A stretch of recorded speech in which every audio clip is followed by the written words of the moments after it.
Buenos días. Hoy hablaremos sobre los tipos de sucesiones que hay en México. En México existen dos tipos de sucesiones, la testamentaria y la legítima. La testamentaria ambas vienen recogidas en el Código Civil Federal. La primera viene entre los artículos 1295 a 1304, mientras la segunda en este caso viene entre los artículos 1599 a 1606. Podemos definir como que la sucesión testamentaria es una institución mediante la cual, con motivo de la muerte de una persona, se transmiten a sus sucesores la universalidad de bienes, derechos y obligaciones que le pertenecen al primero, la herencia, ¿no? Exceptuándose, lógicamente, aquellos que se extinguen con el fallecimiento. La palabra sucesión proviene del latín sucedere, que significa suceder o reemplazar.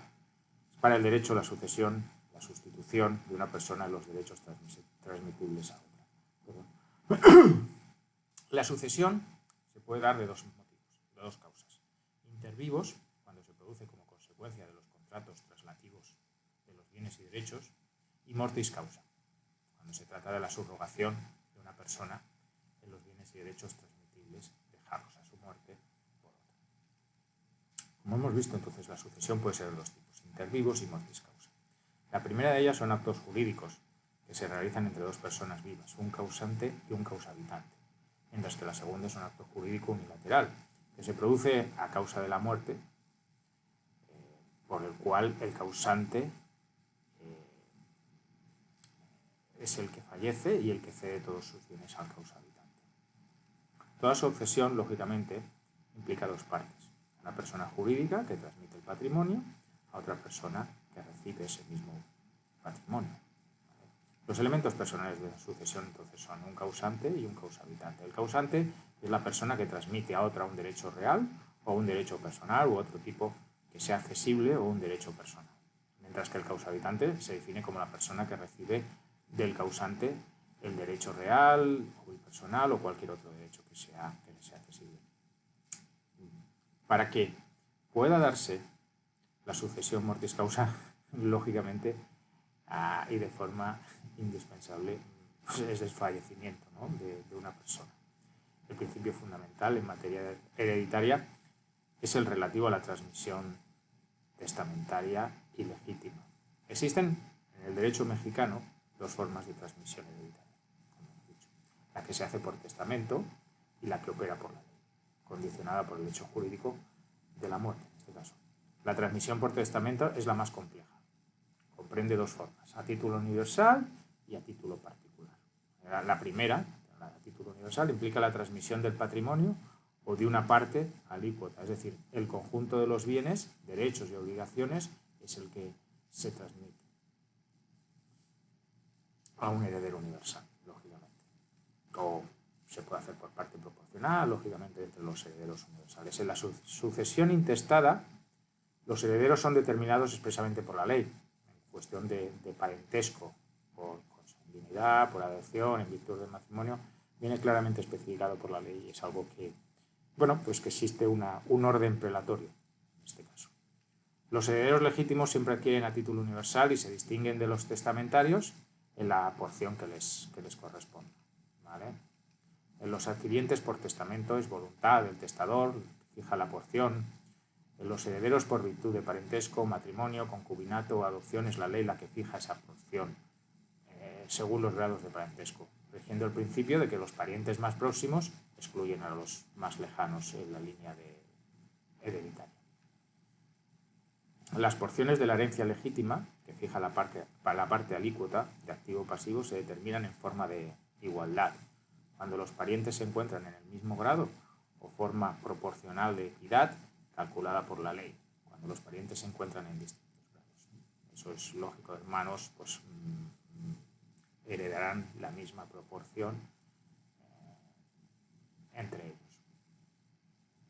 La sucesión legítima es la transmisión de los bienes, derechos y obligaciones que no se extinguen con la muerte de una persona física a los herederos que transmite la determinada ley.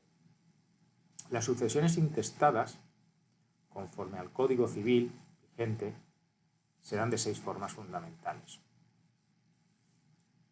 Es decir, hay lo que hemos hablado antes, que hay una relación o un orden de parentesco. Bueno, pues este orden de parentesco, según marca el Código Civil Federal, es descendientes, cónyuge, ascendientes, colaterales, concubinas y asistencia pública. En último lugar, esos son los 6 órdenes que hay.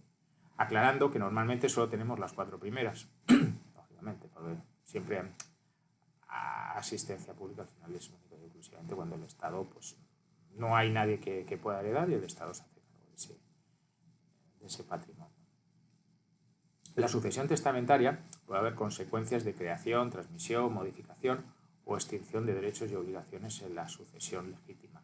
Solo puede existir consecuencias de transmisión a título universal, pues exclusivamente existen herederos.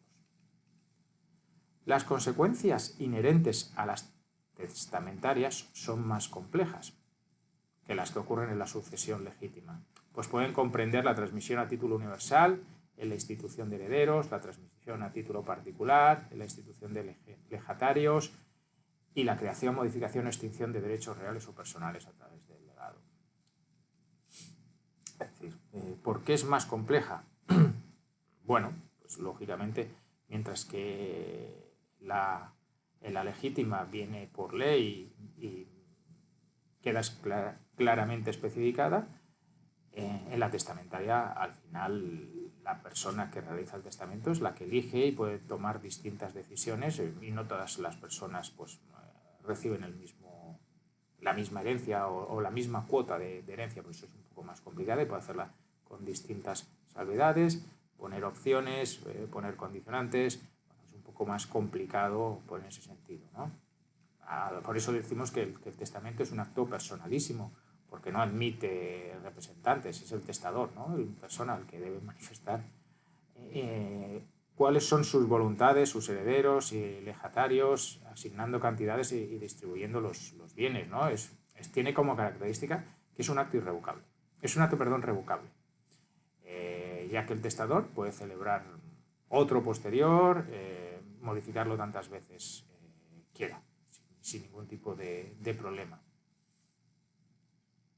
¿Vale? El testamento, además, es un acto libre, porque el testador no puede obligarse por contrato o por convenio a no testar bajo ciertas condiciones, o bien a transmitir por testamento solo parte de sus bienes y reservar otra para ellos, para sus herederos legítimos. Solo las personas capaces pueden otorgar testamento. Esto es. ¿Qué quiere decir? Solo aquellas a quien la ley no prohíbe expresamente el ejercicio de este derecho son las que no pueden testar. El testamento, mediante el testamento, el autor de la sucesión transmite sus bienes y derechos, así como declara y ordena que se cumplan deberes por sus herederos o legatarios. La sucesión testamentaria puede otorgarse a título universal cuando se instituyen a herederos y a título particular al instituirse legatarios. Al final, el objeto del testamento consiste en la transmisión de los bienes que se integran en el patrimonio de la sucesión. Por eso es necesario que estos bienes existan o puedan existir en la naturaleza para que sea físicamente posible su transmisión. Cuando los bienes no están ni se pueden llegar a existir en la naturaleza, hay una imposibilidad física para llevarlo al objeto. Además, debe haber una posibilidad jurídica. Ni basta que los bienes existan en la naturaleza. Es necesario que existan en el comercio, que sean determinados o indeterminables, para que puedan considerarse como objetos indirectos del acto jurídico. Es decir, no puedo transmitir aire. Existe en la naturaleza, es cierto, pero no es un bien privativo ni nada por el estilo. No puedo decir, oye, te voy a transmitir el aire que hay en mi casa. Eso sería inviable. Este tipo de bienes, por llamarlo así.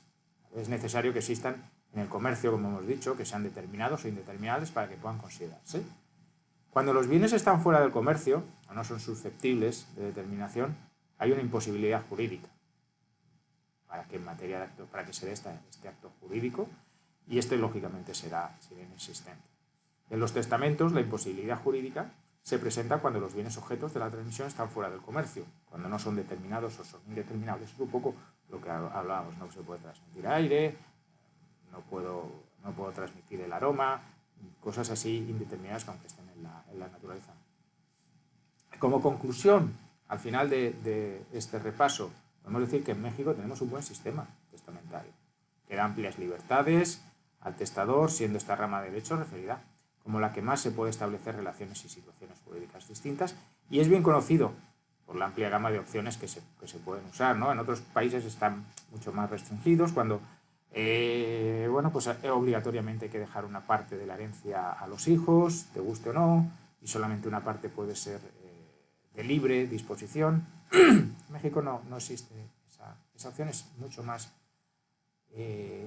libre para la persona que quiere realizar su testamento, pues bueno, que sus voluntades vayan a quien quiera, como si no quiere dejar nada a los hijos y quiere dejarlos a una institución benéfica. Eso es absolutamente posible, cosa que en otros países no puede ocurrir. Debemos ser conscientes que la mejor herencia que podemos hacer es dejar a los nuestros un testamento, ¿vale? El no testar, al final, lo único que ocurre es que, bueno, pues tenemos que ir a juicio, peleas entre familiares, y es algo que a nadie le apetece, ¿no? Y es bastante desagradable, pues al final, familias enteras peleándose por un testamento y luego pues dejan de hablarse por generaciones, ¿no? Entonces, lo mejor que puede hacer cualquier persona, y vista las posibilidades que da el derecho mexicano, es lógicamente realizar testamento. Pues, muchas gracias.